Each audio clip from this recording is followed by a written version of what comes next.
Hello, everybody. Thank you so much for coming to this pretty extraordinary event here as part of the BFI's Fear and Wonder season. I'm going to remain rather impolitely in a sitting position so you can still hear me, but I'm now going to invite our guests onto the stage. Keir and Gary Lockwood. If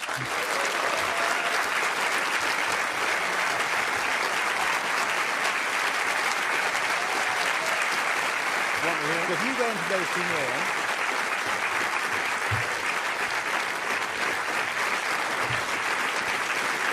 And Christopher Frayling and Brian Cox.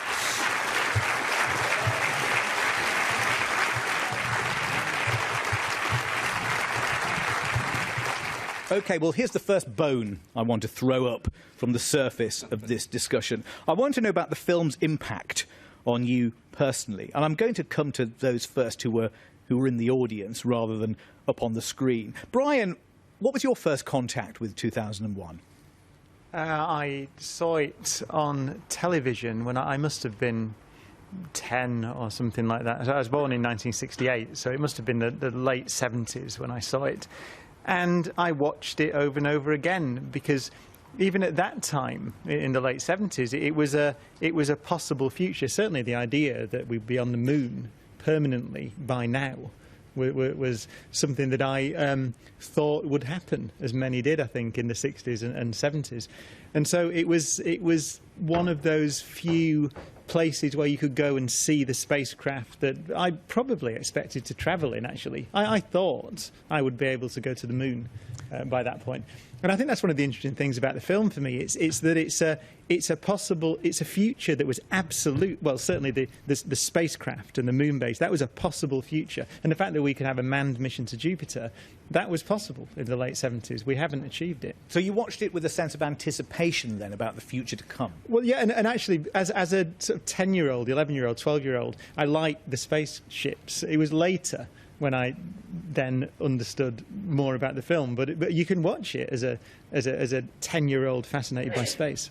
Christopher, what about you? In what circumstances did you first see it? I saw it, I think, at the London Casino in 70mm when it first came out. And I was a bit of a film buff even then, and sat in the front row in the middle, where actually you couldn't see the whole screen in one view. You had to sort of look to the side, and a very strange cigarette was passed along the front row for the Beyond Infinity bit. And it was interesting because it had been remarketed. You know, it began with all this hardware on the poster, and by then it was the ultimate trip. And it was sort of represented as part of that, and this strange cigarette. But it was very memorable. Well, this is how some of its makers saw it, wasn't it? Douglas Trumbull, who did the special effects for the picture, said that during the filming of what are probably best termed the psychedelic effects for the end sequence, we all joked that 2001 would probably attract a great number of hippies out to get the trip of their lives. It seems now that what was once a joke is fast becoming reality, as each showing draws an increasing number of these people who would probably prefer to see just the last two reels over and over again. Yes, I wasn't a hippie, I was more of a mod, but I still enjoyed it, you know. What did you sense that they were getting out of it, though, those who went to the film in that they just strange went with spirit? it. I think it was unlike any other. You know, epic films had a lot of talk and a lot of big sort of Elgar music and Charlton Heston. And this was long, long stretches without any dialogue and lots of music. You know, the two Strausses, Ligeti and so on. And it was almost like going to a visual concert. You just went with the flow, and it dared to be slow. I mean, space movies were usually fast. Things whizzed, you know, all these V2 rockets sort of whizzing across Destination Moon and everything. We were used to that. This was incredibly slow, the pace of it. So you just let it wash over you. It was that sort of experience, I think. Keir, sometimes actors say, well, you know, we were just working on this film. We didn't know it was going to be important. I suspect that wasn't the case with 2001. Well, Gary has a slightly different take on this. I'll leave that up to him, but I knew we were going to get a lot of attention. It was Stanley Kubrick, and by that time he was a world-class director. And I knew MGM there'd never been a budget that big for science fiction. But I had no idea that it... First of all, we got some wonderful reviews, but we also got some terrible reviews. And, you know, it'd be like asking the actors, those who might still be alive, who were in Citizen Kane, would you realize that you'd be studied in film school 70 years later? So I thought I was in a great film, but I had no idea it was going to become the iconic film. Incidentally, you mentioned the people smoking funny cigarettes. You might be. I am told that during a year-long run of that film in San Francisco, that at some matinee, somebody during the voyage through time and space ran down the center aisle screaming, "It's God! It's God!" and jumped right up on the stage and ran through the screen.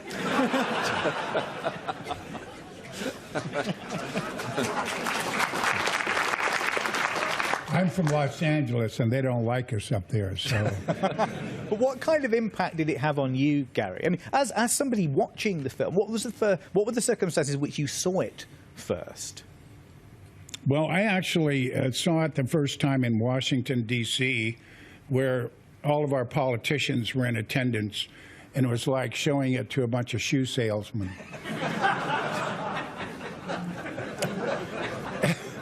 And I had actually smoked a cigarette myself. And some guy stuck a microphone in my face. I got out of this limousine, and he started asking me these questions, and apparently he'd heard something about it, that it was quite long and slow, and he was in a negative comma position as far as I was concerned. And finally, I was giving him short, glib answers. And finally he said, "Well, Mr. Lockwood, it looks like you're still out there in space yourself." And I said, "Well, you finally said something I understand." No, the picture was a sociological, in the words of Buckminster Fuller, gravity groveling. The film influenced so many people because Keir and I have done autograph shows all over the world. And, you know, these fellows come and say, "Well, I was in med school and I dropped out and I went into computer programming." It was a sociological change. Tom Hanks told us he became an actor because of it. I mean, it was so different.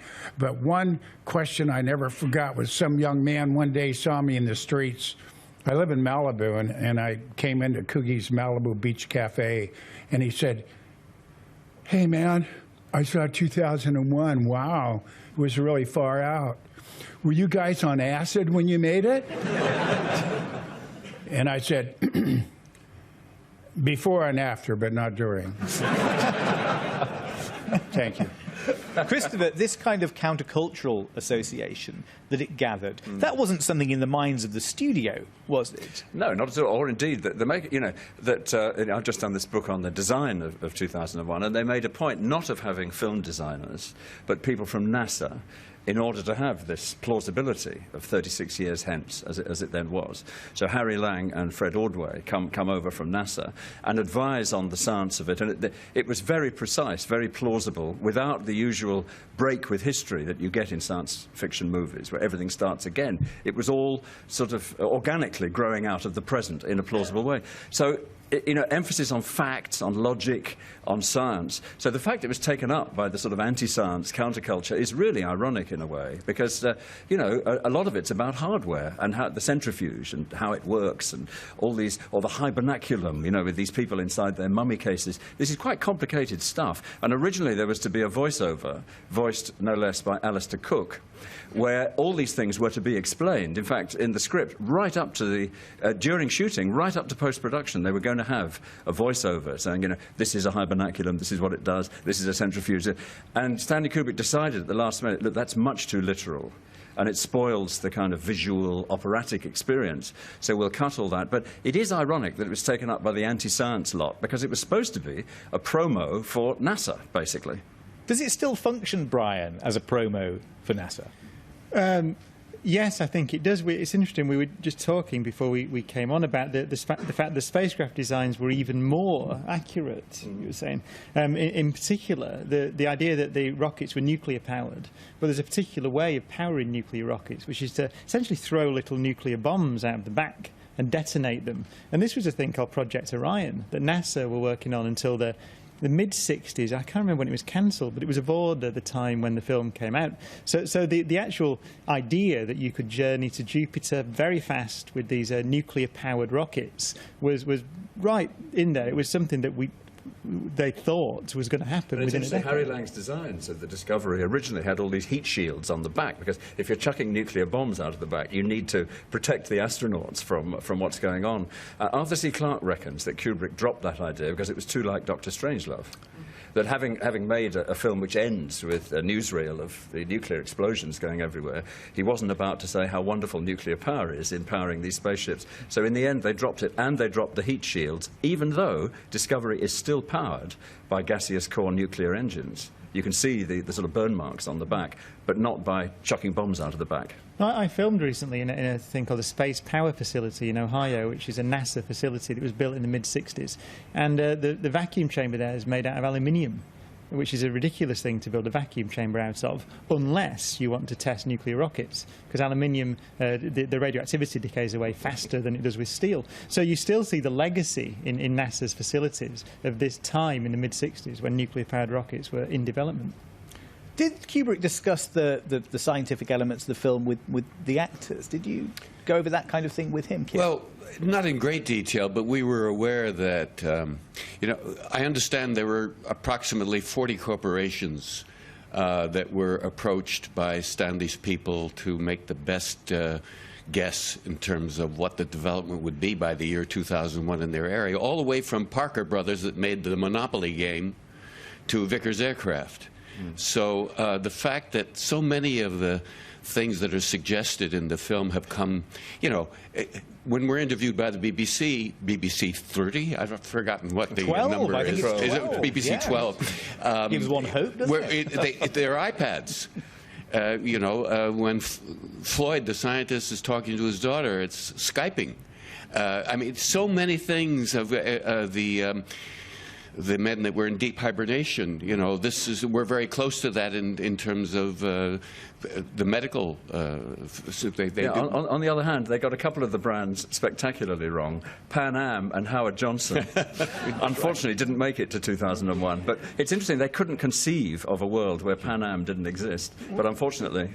What is interesting is the artificial intelligence is one of the areas that hasn't moved on to that extent. No. I mean, we're still now funding very big billions of euros, actually, into a big project to develop a simulation of the human brain. So we still are a long way away from having a conscious computer. If indeed you can have such a thing, I think you probably can, but we're not at that level of sophistication yet. Kubrick's stated intention was that he wanted to make a really good science fiction film, as though perhaps the genre wasn't at its most prestigious at that moment. That's for sure. What did you make of that idea, Gary? Because you'd been in Star Trek by this point, hadn't you? Yeah, I did the pilot that sold Star Trek. And,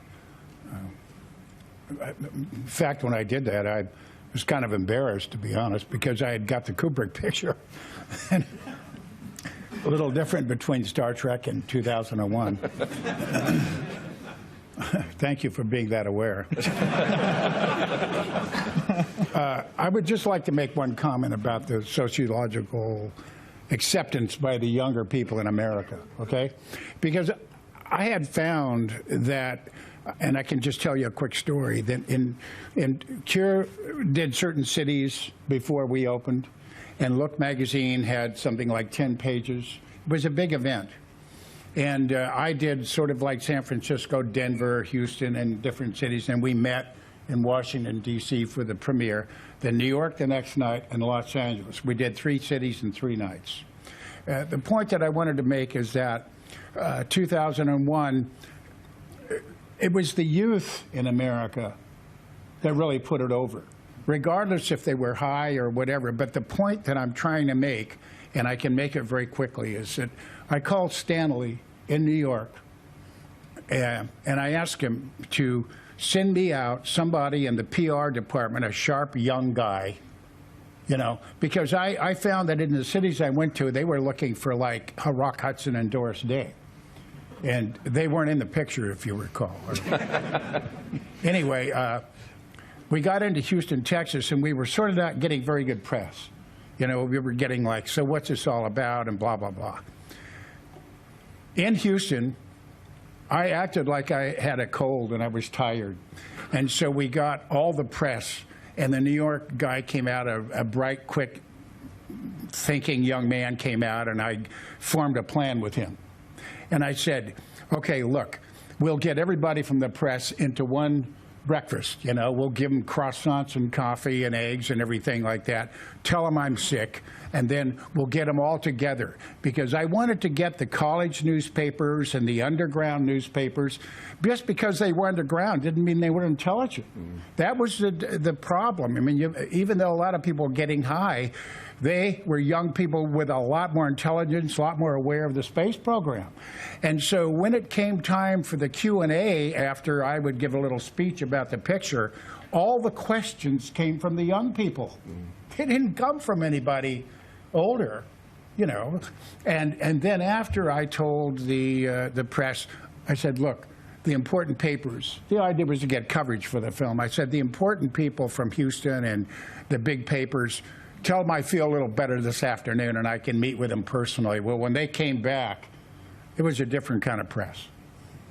Yeah, it's interesting you should mention other science fiction films, because when they were preparing it, Arthur C. Clarke and Stanley Kubrick sat in New York in spring 1964 watching as many science fiction films as they could. Day the Earth Stood Still, Them, Destination Moon, Conquest of Space. And the one movie that seems to have really got to him was Destination Moon, because in the archive he writes to the designer of that film, a man called Chesley Bonestell, who was a great space illustrator of the time, says, are you interested in getting involved in the picture? And it never got anywhere because he decided to go the NASA route rather than the fantasy route. And I think the reason for that is photos of the moon's surface were coming through as they spoke, and photos of Mars from only, whatever it was, 9,000 miles away, and the first walk in space, and the first commercial satellite. And all these things were happening, and you couldn't have a fantasy illustrator anymore. You had to have someone who resembled the real thing, so off to NASA instead. So he thought most of these films were very cheesy, and the dialogue was terrible. And why did the rockets look like pencils with fins? You know, why can't they look something a bit more interesting? But he sort of on the rebound from them found NASA. And so it's some sort of cultural turn taking place at this moment. Science fiction has this, has perhaps a kind of, not necessarily at the height of its reputation, its cultural prestige, and yet the world is about to be gripped by this moon madness.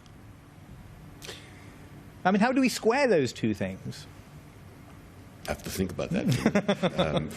I want to give an intelligent answer. Well, most science fiction, aside from the fact they were pretty low-budget and grade B films, for the most, although Destination Moon was remarkable for its time. I remember Stanley saying that he didn't want the astronauts to be anything like what had been portrayed up to that point. He didn't want these guys with pointy goatees and kind of Flash Gordon-type costumes. And also, we had double doctorates.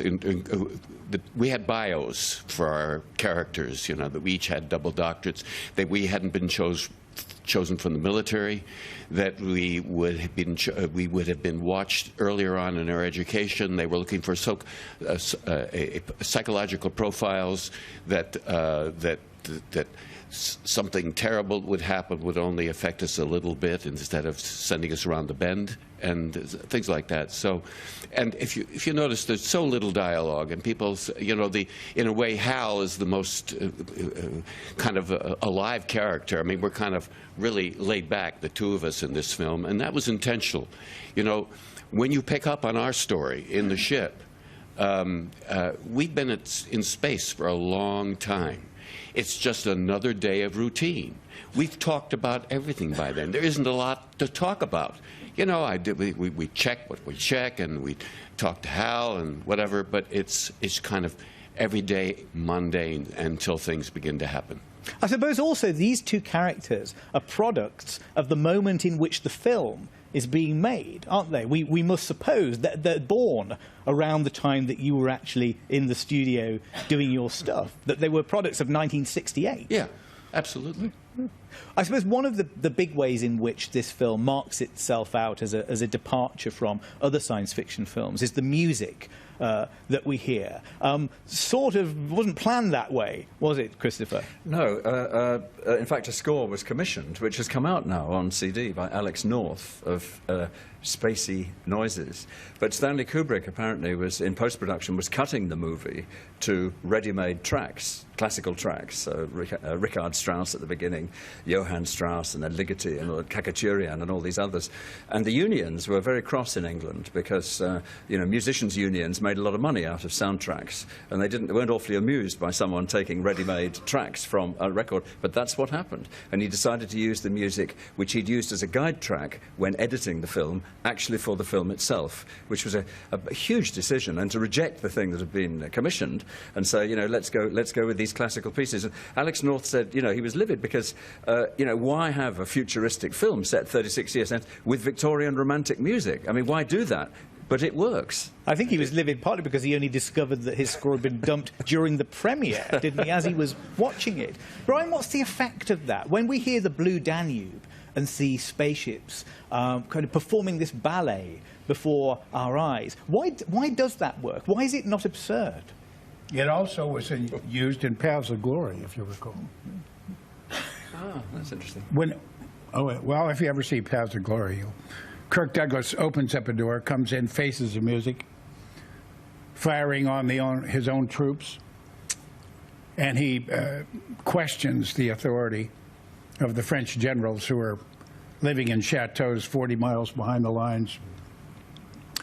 And as Douglas says something about firing on their own troops, he goes out and he opens this rather tall door, maybe 12, 15 feet high. And I always liked Stanley Kubrick movies, and I was an artist painter as a kid, so obviously I paid full attention.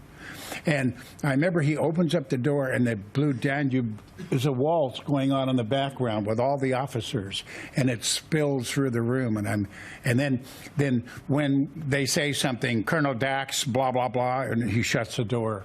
You know, and when I saw Kubrick using Blue Danube in the first time I saw the picture in Washington D.C. with a shoe salesman, I made a comment to myself about the Blue Danube.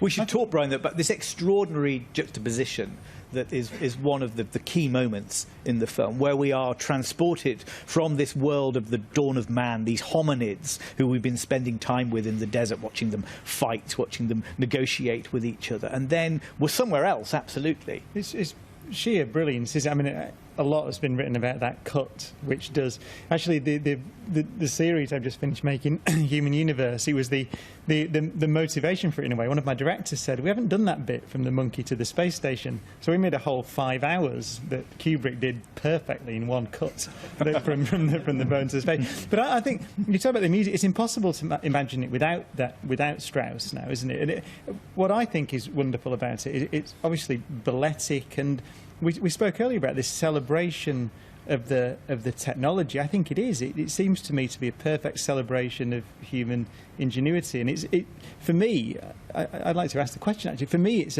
an intensely optimistic film. Oh, yeah. I think that if you'd have had some kind of sinister, strange, spacey music with it, it wouldn't have been as celebratory as it is with Strauss. You're invited to look at the power of the human intellect dancing across the screen for how long is that sequence? It's 5, 7, 10 minutes, and it's a celebration of human achievement and endeavour, I think. Was there a balletic element to the performance as well? A sort of aerial ballet, I guess, with the wire work that you had to do in it, Keir? I wouldn't call it a ballet. I think the most difficult thing for me physically was when Hal won't let me back in. I open the pod bay door, and he said, well, I can't do that, Dave. And so I have to go through the emergency hatch using explosive bolts, and it looks like I'm weightless, being blown in and bouncing around several times before I grab the lever to allow oxygen into the space. How that was shot was upside down. It was 80 or 60 to 80 feet high, and there was the little opening of the hatch, and the camera's on the floor. So they got a circus roustabout to measure the drop, and it was woven into a wire in a harness that was under my spacesuit, and it went through the hatch to the side, and so there was a platform out of sight with this circus guy who had measured the drop twice and tied a huge knot twice. So what happened was, on action, I dove head. They couldn't use a stuntman because my character had forgotten his helmet. So I had to dive head first, free fall, toward the lens. And the roustabout is up there in that platform to the side, waiting for the first knot. As soon as it reaches his gloved hands, he jumped off the platform, and he hurtled down, and I went whipping up to the ceiling again. Then he waited for the second knot, and as soon as the second knot reached it, he let go again, and I went hurtling the other direction. So thank God we did that only in one take. I don't know if you could call that a ballet, but it was hairy. You, Gary, though, were quite familiar with this kind of work. I mean, with a background in rodeo and stunts. Keir is certainly correct about not being a ballet, because in one of the scenes where I'm eating and BBC One comes on and I'm looking at the screen eating, I was harnessed and I was sent upside down. I'm sitting up there, and Stanley was a very low-key, brilliant man. I mean, he wasn't, you know, a frenetic type. And he said, well, Lockwood, on action, just start eating. And there was green, yellow, and blue oatmeal, which I hate. I hate it. I hadn't tasted it yet. And I ate left-handed, and so I'm upside down, and Keir's about to crawl down the hub and then walk up to me, but he's not appeared yet. And the camera is, I think actually there's one with me and one down below. They're all over the place. And on action, I stuck a fork in either the red, green, or yellow stuff. I don't remember. Primary colors, of course. And I brought the food to my mouth, and it went Hiroshima at the bottom of the centrifuge. And that was the end of that day's shooting. So you can understand it wasn't a normal movie. We should say that, I mean, the set of this particular movie, which we haven't described yet, was not normal at all, was it? This is a vast rotating structure. Well, it's worth reminding everyone that there is not 1 foot of this film in which computer-generated special effects. Everything you see in this film was done physically, one way or the other. And in that shot, in one frame, you see Gary sitting upside down at the top of 80 feet, or however big it was. And I enter from the hub, get my food, and seemingly walk upside down to him. Well, of course, what happened was they revolved him down to me, and I just stood in place. That's how that shot was done. Matthew, you mentioned optimism. I think the movie got more optimistic as they went on, because originally, you know, when the bone goes into the air and it turns into these spacecraft orbiting, originally they were nuclear platforms. And they were designed as such. So one had CCCP on it, one had USA on it, one had China, which was quite prophetic of them. And a voiceover said, you know, it's kept the peace for 30-odd years, but they said that about aeroplanes, and they still crash. Boomf. And so it's a downer, and you could say the bone into the platform is 3 million years of weapons development. From a destructive bone. But by cutting all that out and taking the livery off those machines, it looks like 3 million years of human ingenuity, which is a very different theme. So at some point they decided not to begin on a downer, but to make it whoosh, Richard Strauss and Johann Strauss and bones turning into spaceships. And the politics went out of it, which I think is quite interesting. How things stay the same, though, seems to be one of Kubrick's preoccupations. I was looking at some of the early notes that he made, where he talks about wanting to show how life in space or contact with alien civilizations might not change or affect us. There's rather more in that draft material about the banality of life in a hotel on the moon. Signs about, you know, not to bring pets and when to check out in the morning. Survives into the picture, doesn't it, with the moment when we get to see instructions for how to go to the toilet but on also, a spaceship. like in Strangelove, the effect of technology on language, I think, is very interesting in this film. You know, in the B-52 in Strangelove, they're all talking in pure jargon, famously Slim Pickens, you know, opening his envelope and just a torrent of jargon. Well, the same happens in this movie, in a way, that space jargon and computer speak begins to enter the language in a slightly deadening way. You know, the astronauts don't say emotional things very often. You know, the audience is experiencing all this emotion, but the astronauts are sort of using this neutral language. So I think that's another aspect of this film, the effect of technology on language. You might be interested to know that there was a communication that my character has with Mission Control, and I was a little worried about memorizing it. To me, it was technological gobbledygook, very difficult to memorize. So I kind of was going over it weeks in advance of shooting it, over and over and over again. And we shot it. It wasn't used because Stanley decided it was redundant. There was another very similar scene where Mission Control speaks to us. But because of the way I memorized it, it has stayed with me all this time, and I'll give you a sample. Mission Control, this is X-Ray Delta 1.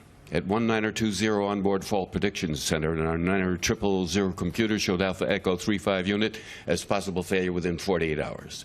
Request check your in-ship system simulator. Also confirm your approval. Our plan to go EVA and replace Alpha Echo 35 unit prior to failure. Mission Control, this is X-Ray Delta 1. Transmission concluded.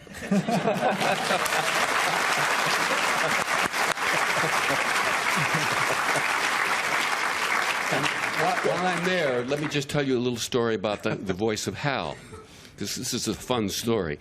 He was thinking about using Marty Balsam, well-known actor of his time, and then he said, no, it's too New York.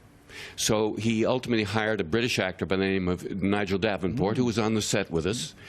And after a week or two, he said, too British.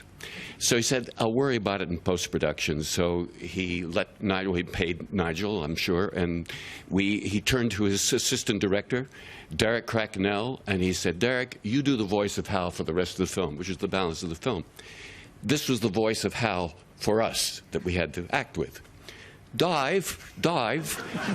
Oh, I can't do that. No, yeah. Daisy.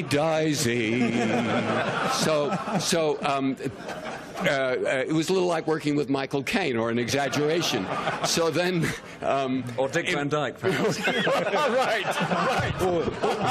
That was rude. So then, in post-production, he hired a wonderful, he's kind of known as the Laurence Olivier of Canada, Douglas Rain, who does all the great Shakespearean roles at Stratford, Ontario for the Shakespeare Festival.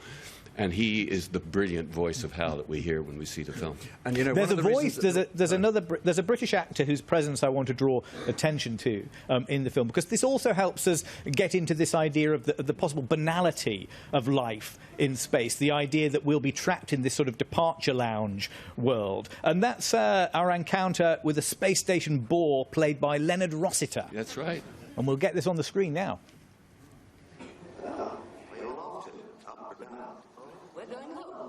We've just spent 3 months calibrating the new antenna at Chilenko. What about you? I'm just on the way up the cliff.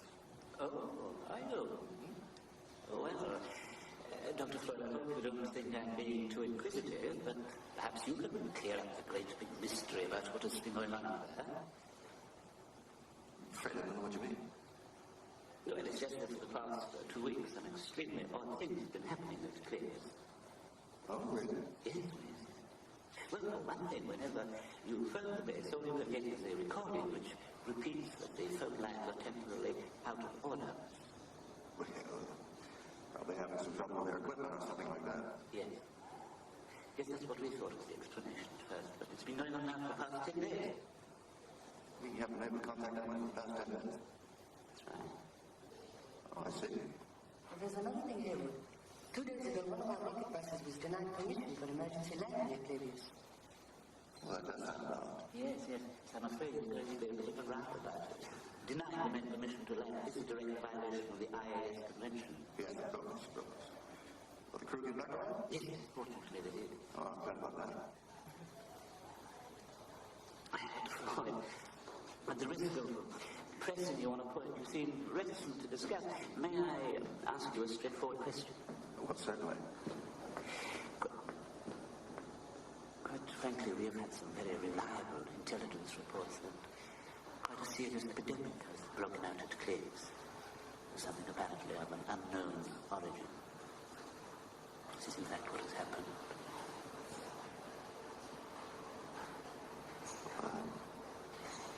Sorry, Dr. Smithlow, but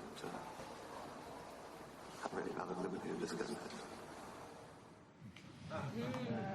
Leonard Rossiter there as Dr. Andrei Smyslov, proving that social awkwardness will survive into this bright new future. Before you move on, there's something that most people don't pick up on, but my wife did one day. Well, go on. In one of the shots, one of the setups, the actress playing one of the Russian scientists who has no lines, behind her is a blue sweater. In another shot, you see the same person sitting there, no blue sweater. So it's obviously, Stanley wasn't going to rebuild the set and shoot it again, but somebody goofed in terms of continuity.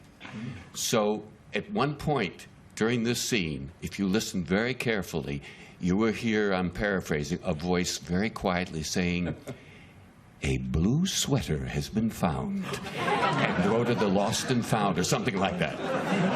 In a way, that amplifies the tenor of the scene, doesn't it? This idea that, even in this heroic-looking future, people's relationships might not necessarily be free of the banal and the ordinary, Gary.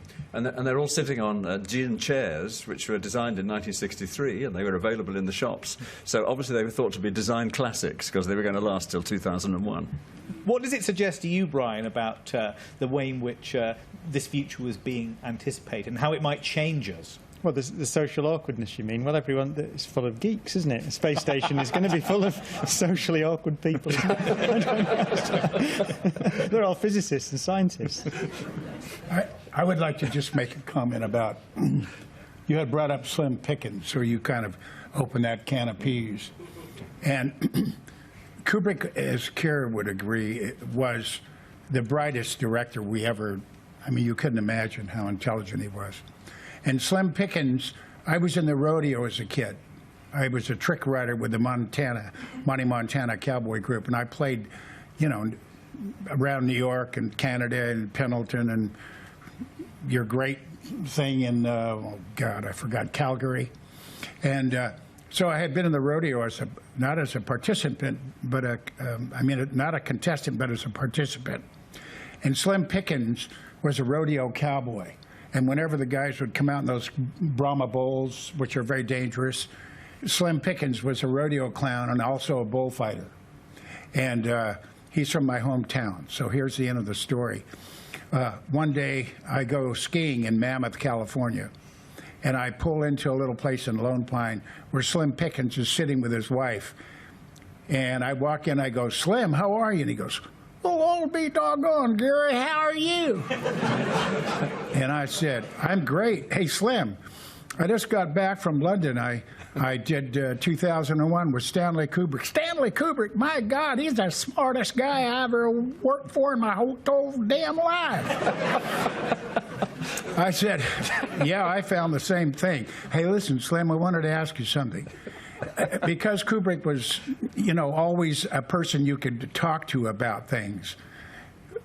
When in Dr. Strangelove, was it your idea to put on the cowboy hat? He says, "Sure as hell was." Anyway, I just thought you'd get it. Oh, very good. So, Keir, how did that smartness manifest himself? Gary said that Kubrick was not a pretentious man at all. No, not at all. What kind of ideas did you get to grips with in those conversations with him? A great part of his work in terms of preparation, he was the most prepared director I've ever worked with, and so much had been done before we arrived. And there wasn't a lot of, or at least with us, there wasn't a lot of direction. I think perhaps, it's my theory that great directors cast well. If you cast well, really cast well, you don't have to do a lot of directing. And so much of what we needed was in the script. But can I just ask, Yes. because in legend, I don't know if it's true, two important bits of this movie arose from discussions with you two, that in the case of Gary, the lip reading of Hal is said to have been your idea on the set, which they This is a adapted. kind of conspiracy moment in the film when I can't, Hal overhears, I lip don't want reads to you make through the claim window of the to spaceship. that I said the actual lip reading. What had happened is Stanley had sent me down because we were going to go into the little pods. And we had to have a spacesuit on, and it would be awkward, and they wouldn't. There's real time, screen time, and screen time is faster than real time. You know what I'm saying? Okay. So he said, "Would you go down there and make sure that you two can go in the pods and look comfortable doing so?" So I went down, looked at the pod, and it was on a completely different set, never around where we were working.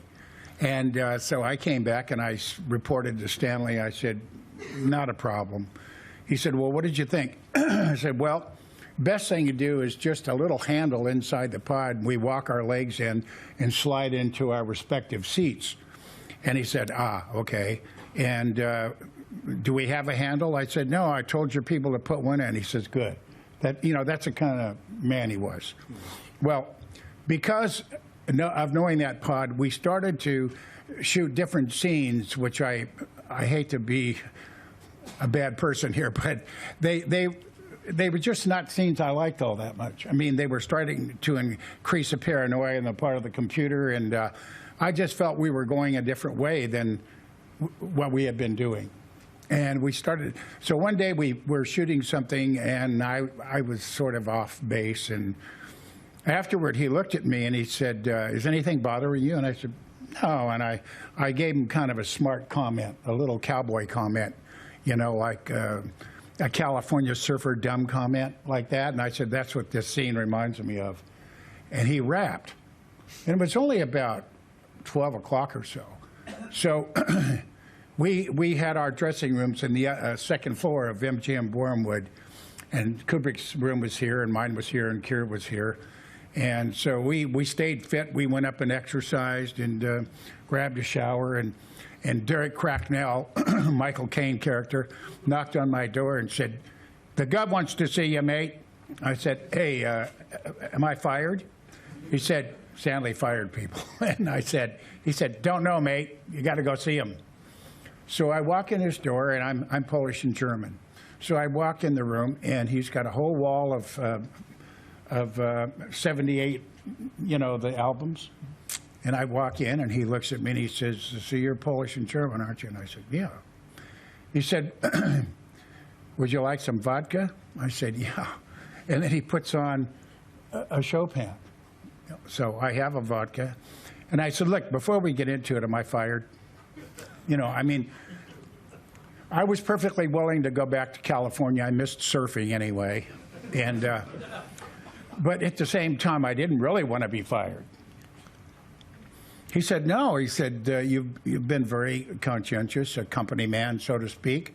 But he said, it is my policy, if an actor's been conscientious and he objects to something, I've learned over the years that actors are of their own mindset. They see things a certain way. And he said, I feel that there was something, that you should contribute, but I don't know exactly what was bothering you. Well, the end of the story is he told me to go back to London and stop in Golders Green, and his driver, Eddie, his chauffeur, his personal chauffeur, would take me back to London.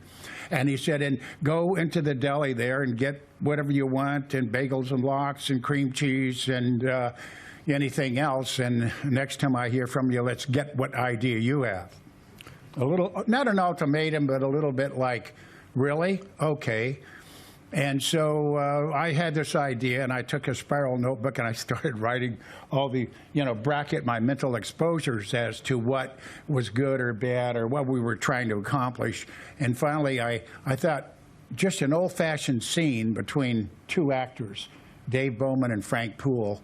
And Keir and I, as actors, I felt could create the paranoia. I didn't actually come up with the lip reading. That was a moment by a Brit by the name of Victor Linden. I have to give him full credit. But it was my idea to go in the pod and isolate. And later on, when it became the intermission break, I was quite proud. Gary, you're a chess player, so is Kubrick, so is HAL 9000. Let's get into talking about him by joining you and HAL in the middle of a chess game. Oh.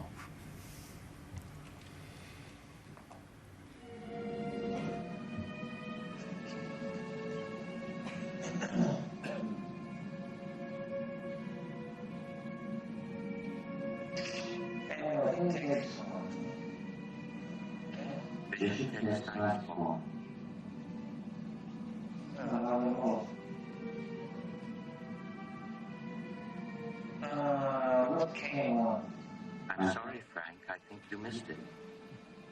Queen to bishop 3. Bishop takes queen. Knight takes bishop. Mate.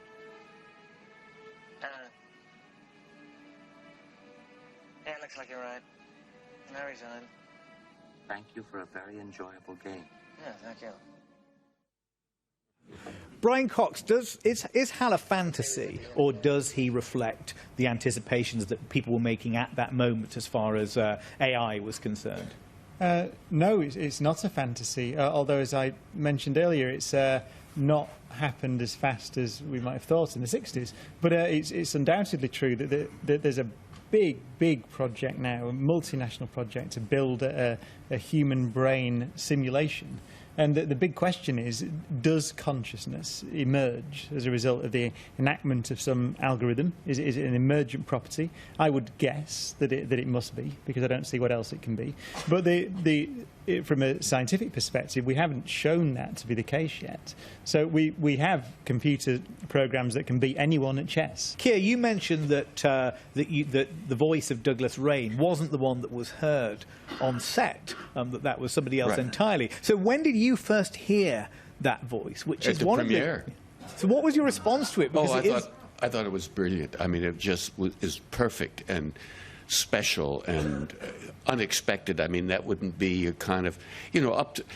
I thought the computer, when Stanley would finish the film, would be like, we are like this. I am a computer. You know what I mean. I never even thought of Siri. I mean, I just thought it would be like, and what a brilliant choice of voice. He was, anyway.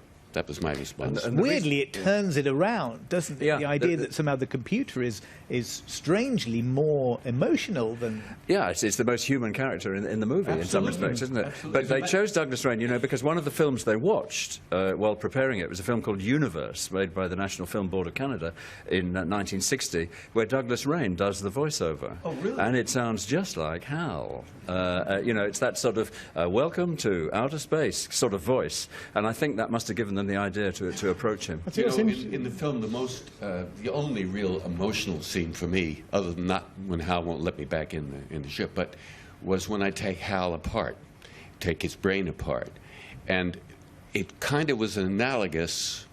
I don't know how many of you know a play and also a film called Of Mice and Men, but at the end of Mice and Men, George is going to have to put Lenny out of his misery, otherwise he's going to be strung up by a posse. And there's this familiar story about how they're going to have a farm together.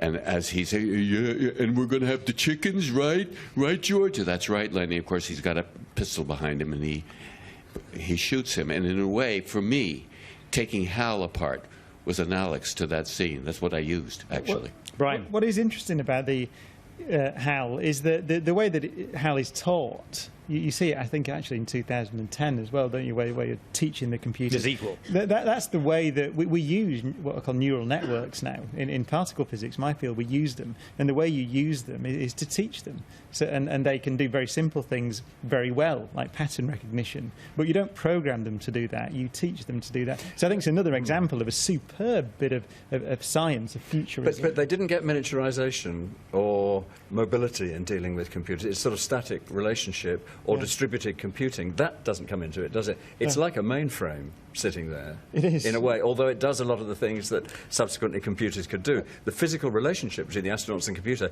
is very mid-60s. So we see this in science fiction. I think no film has managed to get miniaturization right. That's gone at a pace that nobody imagined. Let's investigate the relationship between these characters and the computer with a moment from the film in which your characters suspect that something is awry, and a malfunctioning antenna seems to have nothing wrong with it at all. Let's say we put the unit back and it doesn't fail, huh? That would pretty well wrap it up as far as I was concerned, wouldn't it? Well, we'd be in very serious trouble. We would, wouldn't we? Mm-hmm. What the hell could we do? Well, we wouldn't have too many alternatives. I don't think we'd have any alternatives. There isn't a single aspect of ship operations that's not under his control. If he weren't proven to be malfunctioning, I wouldn't see how we'd have any choice but disconnection. I'm afraid I agree with you.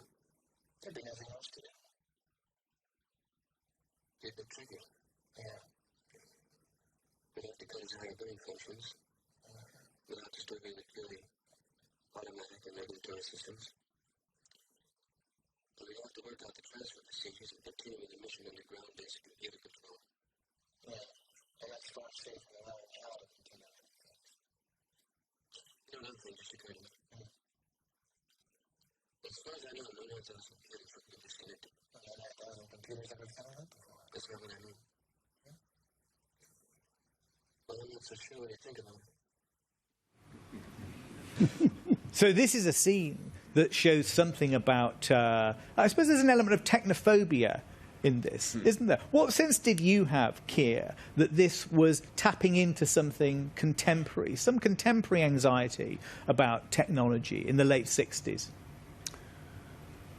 I didn't think about that at the time. It really was, it's a dramatic, from an actor's point of view, it's a dramatic scene where our suspicions are just rising, but I don't think I thought about the implications that you're referring to. I have to be honest. But was that bubbling away in the culture? I don't know. It is technophobia. When I read into that scene, you're talking about a conscious thing. That's what I read. I wonder what you were thinking of when you were acting. You were talking about shutting down a conscious being. Was that in your head? Yeah, that's what you're absolutely right. That's why I said when I do finally dismantle his higher functions, to me it was an emotional thing. It was dealing with an entity, and that it was like that film. So, yeah. Chris, I'd like to point out. I'm sorry. Sorry, the Hal thing did develop as they went along. I mean, Arthur C. Clarke seems to have had some difficulty with two aspects of the script, of the novelisation, which came first, unusually. One was Hal, and how would they handle that? And the other was the Stargate, and exactly how that would work. And this is the moment when we get transported, who knows where. But where Hal's concerned, I think what he felt was, there isn't a baddie in this film. I mean, if you're going to have a drama, you've got to have goodies and baddies in the end of it. And here's these two goodies sitting there. They've got all the PhDs in the world, the wonderful people, these astronauts. Where's the conflict? Where's the drama to propel? So Hal becomes the baddie, I think, in a very straightforward way. So it's not so much technophobia, it's the demands of drama, I think. I think you're right. I'd like to just point out something. That we have a term in America called Monday morning quarterbacking. Our football is a very complicated game. It's chess and violence. And well, that's why we like it. You tell us that it's too slow, where they huddle up, but it's a fantastic game of strategy, and then violence, and then strategy, then violence. And what I'd like to say is on Monday, everybody's a genius about the result. And we call that Monday morning quarterbacking. And after Melville, who died in a debtor's prison, wrote Moby Dick, everybody told us the rest of our lives. I was a football player at UCLA and an English major, and I remember my professors telling me what the white whale represented. Well, come on. I mean, maybe Melville one day said, I'll make him white. You know, Sure. You know, well, I hope you understand what I mean, because there's so much post-mortem discussions about everything in the planet. And afterwards, the allegory was this as opposed to this, and maybe it's not really true. Maybe it just form follows function, and we have a thing called evolution in the world, right? Well, let's focus on a moment where we can see something emerging very explicitly. Hal's status as the villain of the piece. Let's look at the moment where we see Keir's mission commander Bowman confronting Hal in what's become one of cinema's most celebrated standoffs.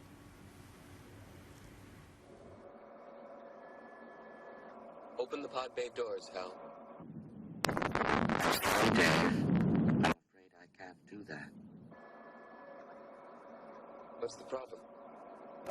I think you know what the problem is just as well as I do. What are you talking about, Hal? This mission is too important for me to allow you to jeopardize it. I don't know what you're talking about, Hal. I know that you and Frank were planning to disconnect me, and I'm afraid that's something I cannot allow to happen.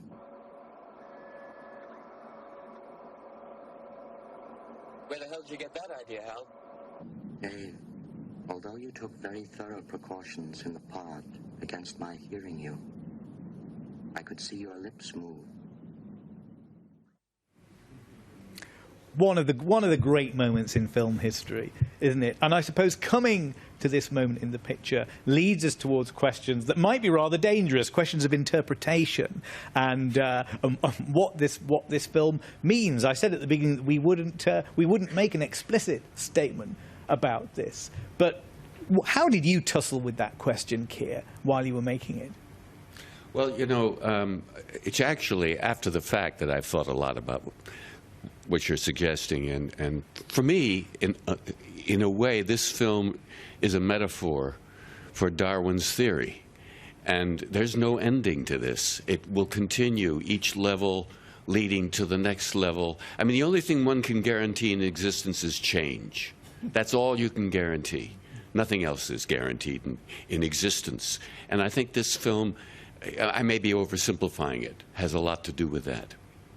Is there a reading that you take from this, Brian? Well, what's interesting is I think Clarke has repeated this story many times, or explored this territory many times. Childhood's End is an example of this idea that you have the human race can go somewhere else, and it could be that's another novel by Clarke. Rather a simple just ascent, the ascent of man, if you like.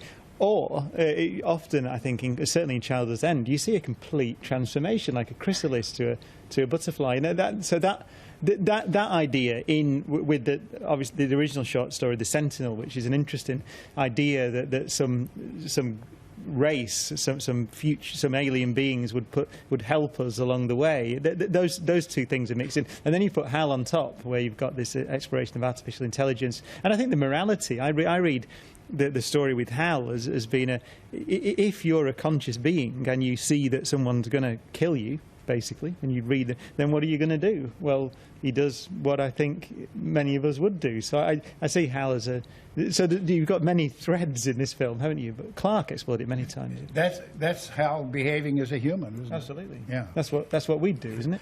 Absolutely. I mean, for me, one aspect of the interpretation that isn't usually emphasised enough is in the title, as a kind of parallel odyssey. You're called Bowman. You've got this single, all-seeing eye, like the Cyclops of the computer. It sort of finishes in these strange waters where you don't quite know where you're going, and only one survivor. The computer was originally going to be called Athena, rather than Hal, which is the protectress goddess of Odysseus. And so it's a journey into trying to recapture the wonder of what people must have felt in ancient Greece when these ships were going out into uncharted waters, but in an updated space context. For me, that's the interpretation of the film. It's an odyssey. It's a reworking of Homer for the space age. And all sorts of strange things happen that we can all interpret in lots of different ways, but it's the Odyssey that holds it together. I wonder why the white whale was white and the monolith was black. Why, Gary?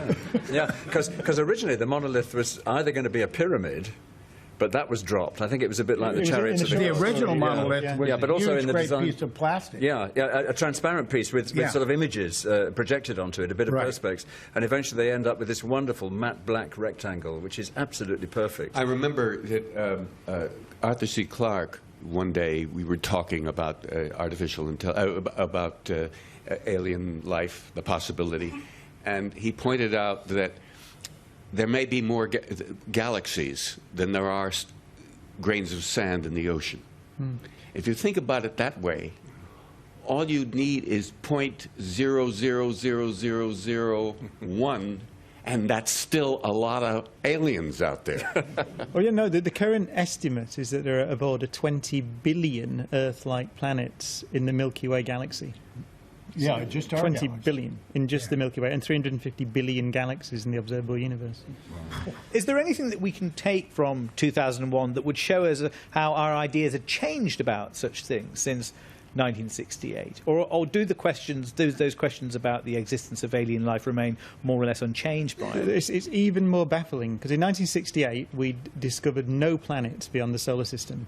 Now we've discovered of order 2,000, and we can do statistics now. So back now, it's even more baffling that we don't see any sign of any advanced intelligence. We've looked reasonably hard. Because the photos from Mars were coming through when they were writing it from 9,000 miles away, Stanley Kubrick actually went, apparently, to Lloyd's of London and asked how much it would cost to get an insurance policy against discovering aliens before the movie came out. He got seriously worried that it might sort of trump him.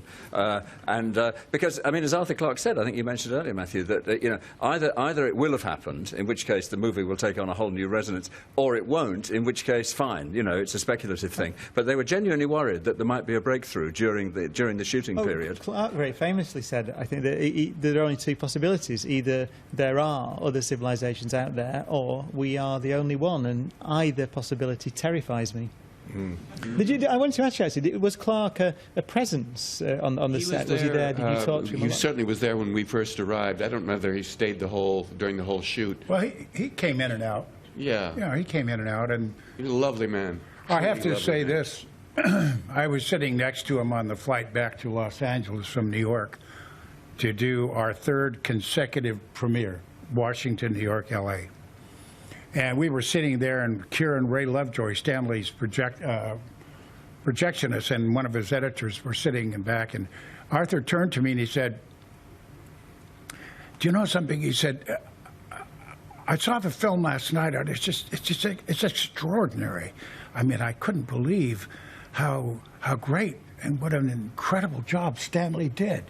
And I remember I turned to Arthur and I said, "Arthur, it's Stanley Kubrick. I mean, they just don't make a lot of those." And when I got offered the job, my agent said, "Stanley Kubrick wants you to be one of the leads in his new film, 2001: A Space Odyssey." My response to my agent was, "Fantastic. What's it going to cost me?" In a way, surely one of the subjects of this film is about the limits of human knowledge. And it seems just as mysterious an artifact, the film itself, as the monoliths that we encounter in it. How does it still resonate now, Christopher, 2001? Well, I think the mysteriousness must have been part of Stanley Kubrick's project, because I did an interview last year with the scientific advisor on the film, a man called Frederick Ordway, who died shortly after the interview, and he was expecting it to be much more explicit about science, that they'd explain what the centrifuge was, they'd explain what the HAL was, they'd explain what the Orion space plane was, and all these other things in voiceover. And he wrote a long memo to Stanley Kubrick saying, "Why isn't there more science? You know, we've put all this scientific information into this film, and you've cut it all out. It's all left to the viewer." And that, I think, was what he had in mind all along. Keep it mysterious, keep them guessing, don't explain anything, don't be literal about it, just go with the flow. And he said in an interview, when someone said, "Why haven't you told us what the hell's going on?" he said, "Look, if I explained to you why the Mona Lisa was smiling, it would kill it." Well said. Well said. And there, I'm afraid, our voyage will have to come to an end. I think it's been a very successful mission, successful in the sense that 2001: A Space Odyssey is a journey that seems unlikely ever to end. And what a privilege it's been to have these four on board: Brian Cox, Christopher Frayling, Gary Lockwood and Keir. And thank you too.